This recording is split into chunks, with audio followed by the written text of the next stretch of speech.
Nii, kui palju tuuleparke meie valda tuleb? Mhm.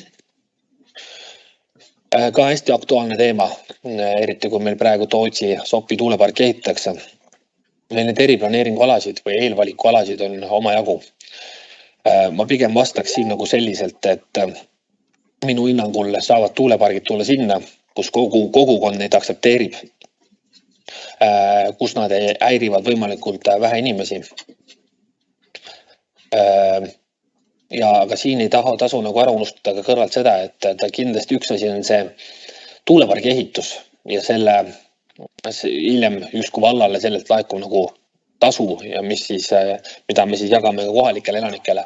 Aga kui me seda tuuleparki ehitama hakkame, siis tuleb ju arvestada, et kuskilt võimalikult lähedalt tuleb ju sinna ka killustik ja täitematerjal ja kõik see kohale vedada, mis jälle tõstab meie liikluskoormust, muudab teed ohtlikuks, et selles mõttes ma kindlasti praegu siin kätt püsti ei tõsta ja ütlen, et teeme igale poole tuuleparke.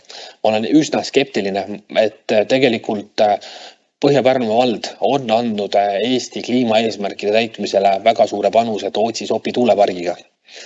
Kas meile peab neid tuuleparke veel tulema? Ma julgen väita, et ei pea. Kui need on võimalik siia selliselt mahutada, et nad meie inimesi ei häiriks, kogukondasid, tekitaks võimalikult vähe müra ja kahju, siis on see võimalik, jah.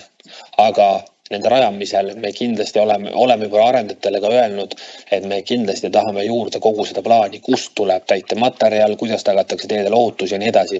Sellel samal teemal me soovime tegelikult kohtuda ka kliimaministriga, kutsuda kätte saanud, ta ei ole veel kuupäeva öelnud, millal ta tulla saab, aga me seda sama teemat arutame, et kuidas tagada ohutus, nii liiklusohutus teedel, kui teede korras hoid, kui neid selliseid investeeringuid tehakse.